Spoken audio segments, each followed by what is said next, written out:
si ce n'est le Père. Personne non plus ne connaît le Père, si ce n'est le Fils. Et celui qui est le Fils veut le révéler. Non, reprends la phrase là, mon petit. Faut pas compte. C'est lui à qui? On lit ce qui est. Au verset 27. Toutes choses m'ont été données par mon Père. Et personne ne connaît le Fils si ce n'est le Père. Personne non plus ne connaît le Père si ce n'est le Fils. Et celui à qui le Fils veut le révéler. Vous pouvez nous donner l'explication s'il vous plaît? Le verset est clair. On dit personne ne connaît le Fils si ce n'est le Père. Et personne ne connaît le Père si ce n'est le Fils. Ça nous ramène à 1 Jean 4, le verset 28. Quand tu as mon explication, c'est un professeur. Laisse-moi arriver au bout de mon idée, tu vas m'attraper. Voilà, donc laisse-moi aller au bout de mes idées, tu vas m'attraper là-bas. Nous savons que le Fils de Dieu est venu. C'est Jésus-Christ. Il nous a donné l'intelligence pour connaître le véritable. Et nous sommes dans le véritable à son Fils, à Jésus-Christ.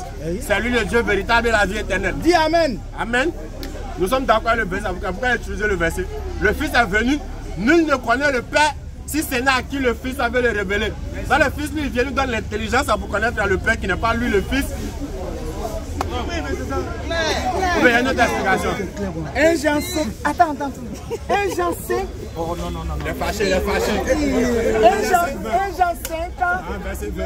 Verset 20. Reprends. Nous savons que le Fils de Dieu est venu. Calme-toi. Allons-y. Nous savons aussi que le Fils de Dieu est venu. Le Fils de Dieu est venu. Le Fils.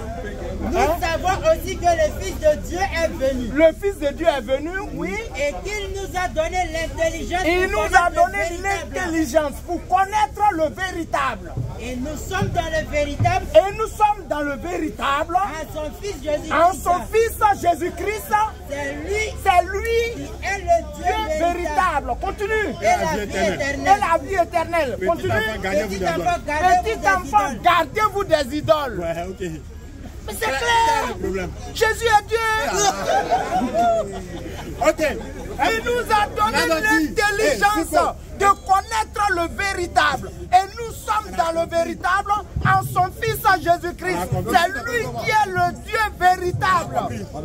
Le doigt dit, lui, le professeur, il enseigne avec 4 ans maintenant. 40 ans. 34 ans. Et il dit que 1 Jean 5 veut, selon sa compréhension, selon son expérience de professeur depuis 40 ans, que 1 Jean 5 veut atteste de la divinité de Dieu. On va lire le verset. Silence. Écoutez l'enseignement. Nous savons aussi que, nous savons aussi que le Fils de Dieu est venu. Stop d'abord. Ici, il y a combien d'entités pour monsieur le professeur? Le Fils de Dieu est venu. Il est venu pour faire connaître le véritable. Pourquoi arriver là-bas? On dit, nous savons que le Fils de Dieu est venu. Ça va combien de personnes? Mais attends, ça me fait peur. Toi, tu prends là où Jésus est Dieu. On va expliquer un peu. Ne me pose pas des questions, explique. Verset ça là. Explique.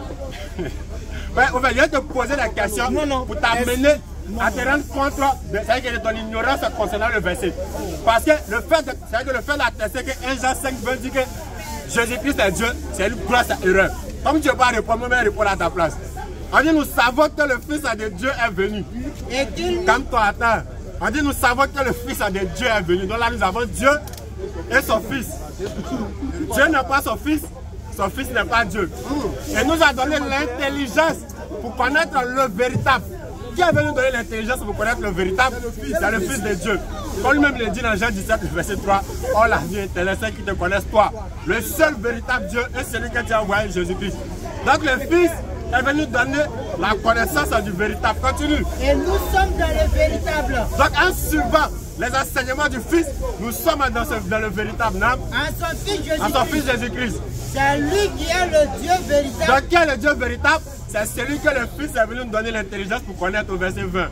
Professeur, voilà ce que le verset 20. Hébreu 1, verset 13. Non, on va doucement. Hébreu 1, verset 13. Allons dans Hébreu 1, verset 13. Calme-toi. Il va. Allons-y. Oui. Et aucun des anges a-t-il jamais dit? Aucun des anges a-t-il jamais dit? Assieds-toi à ma droite. Assieds-toi à ma droite. Jusqu'à ce que je fasse de tes ennemis ton marche-pied. Continue. Ne sont-ils pas tous des esprits au service de Dieu? Oui. Envoyés pour exercer un ministère. Oui. Un ministère en faveur de ceux qui doivent hériter du salut. Continue. C'est fini. C'est bon, 14. 15. Il n'y a pas de 15. On demande. Verset 8. Je dis quoi au verset 8? Mais il a dit. Il a dit au fils. Continue. Non, calme-toi. Non, non, faut pas te cacher de qui.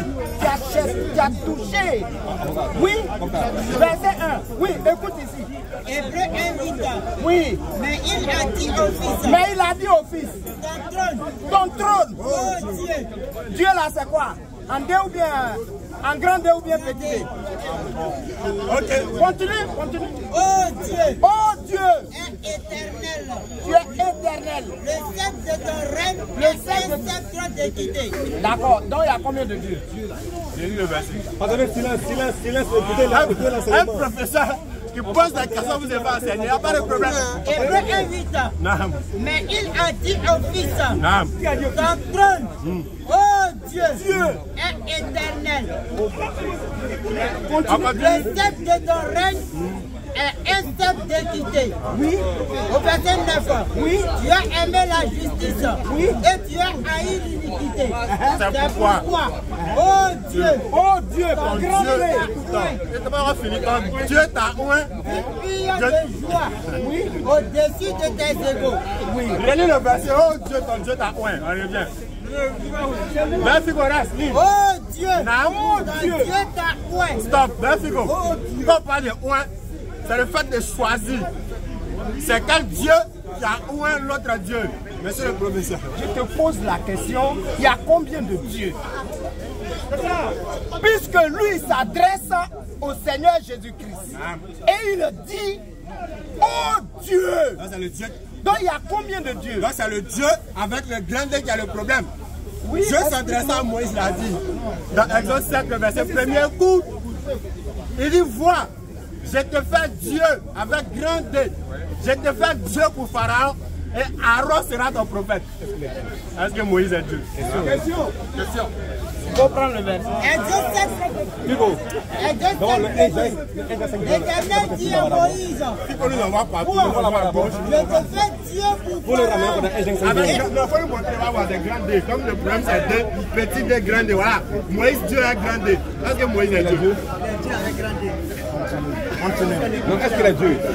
C'est le grand D qui a le On problème. va se calmer. On va se calmer. L'Éternel dit à Moïse, Vois, je te fais Dieu pour pour Pharaon. Et puis là, l'équipe, un Dieu ensuite accompagné de quoi? et Aaron ton frère sera ton prophète. Dieu a son prophète. Et puis le Dieu, c'est un grand D. D'accord. Est-ce que Moïse est Dieu? Allons dans Colossiens 1. On arrive dans Colossiens encore. Vous le remettez dans ce qu'il a pris là. Attends, un film, on ne comprend pas. Non, on se calme. On va voir si c'est le même Dieu ici. Non, doucement d'abord. Les gars, ça va mettre 4 versets. Quel d'autre encore touche, on ne conteste pas et ça ailleurs. Calme-toi,